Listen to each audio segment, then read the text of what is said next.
So now, how many deaf people are here in the state of Connecticut?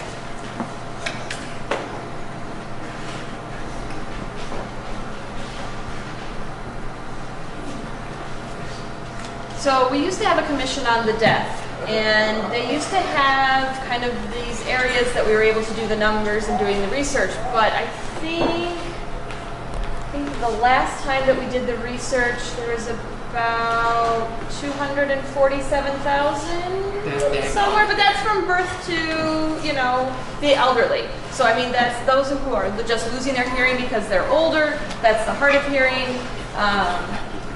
Like all of us here that you see today, but then of course there's other groups of people who have, you know, some hearing loss, just a little bit of hearing loss.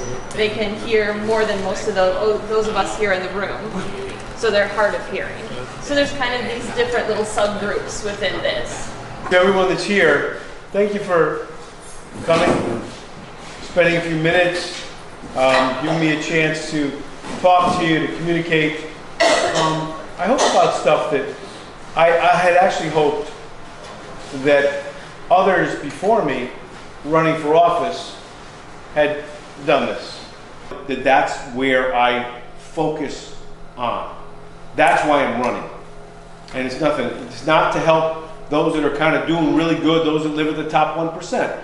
I wish them well, but they don't need government support. And so it's challenging to some that are in, let's call it in power, to have someone who wants to come in and shuffle the deck and change the priorities. Certainly far from perfection, as I describe myself, who knows a heck of a lot about government, understands the challenges, and has been knocked around, but has pushed back and got back up, and been able to do some good things. Especially coming back against all odds when people said, hey, you can't make a contribution to public service anymore. So that's kind of a little bit of the kind of the way I see it. Take it only from me. It's maybe not be the most objective, but I try and put it out there pretty straight.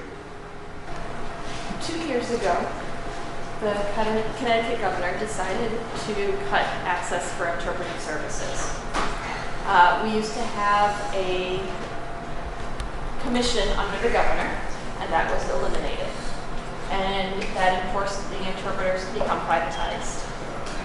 And it was a 2-week, they were given 2 weeks notice, and then now it's been 2 years since that, and we've been really desperate for interpreters, working with the governor's office, having an interpreter for emergencies, on TV, making sure that when these things happen, we've really been struggling a lot and really working hard.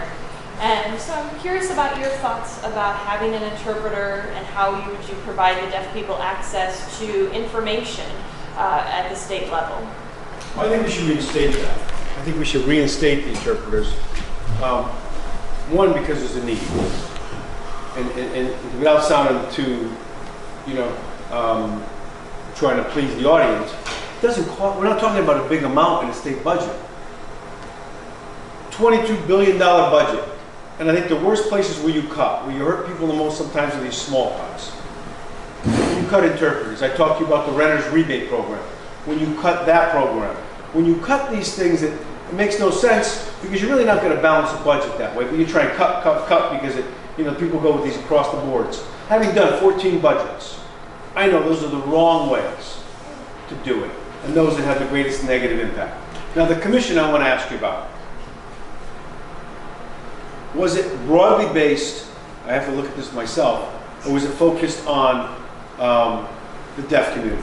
There would be some other smaller cuts within the other disability communities, different agencies like DAS, mental health, that area. There were smaller cuts, but they were not eliminated. As for the deaf, it was completely 100% eliminated. There are no services for the deaf and hard of hearing at the state level. It was completely eliminated. Well, I'd look to work with you to restore that, with your input, and with some of the other cuts that he's made too. But they talked about changing priorities. These are the things that I want to help. These are the things that I want to support, that affect people's lives, and not the stuff that kind of gets thrown at big companies spending millions of dollars at these companies. So I appreciate that.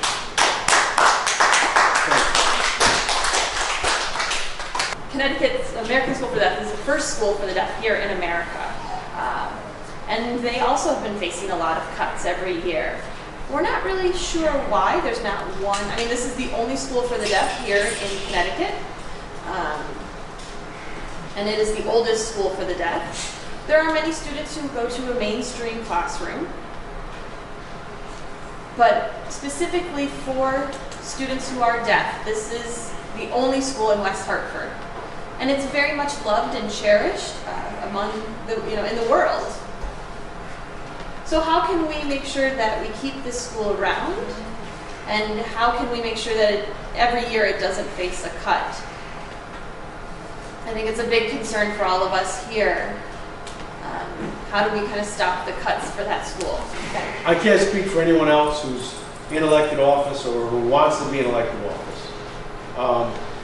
But I've certainly learned a lot about the importance of this school from you, even in our brief encounter and exchange and meeting today.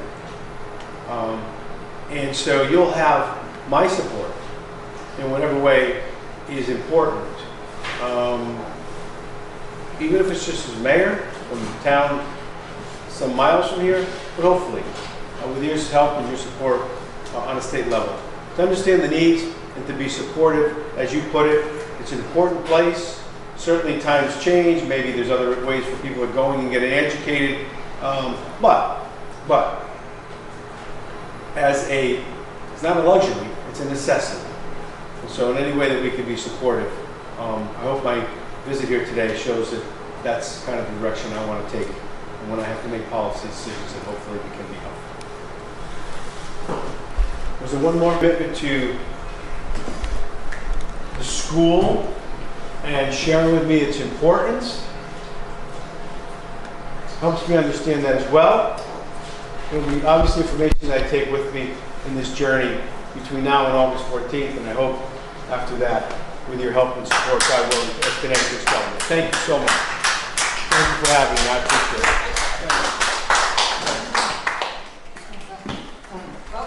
A little bit more? Yes.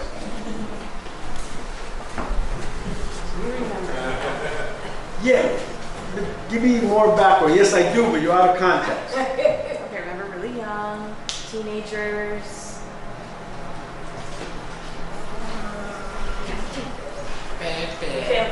What's the last name? Bramley? You're Bramley?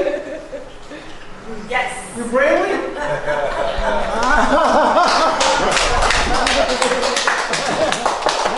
That was you. He taught me how to say hi. He taught me. Fairfield Beach. Yep. Big family. It's a big family. 8 kids. Susan, John. Oh, we grew up together.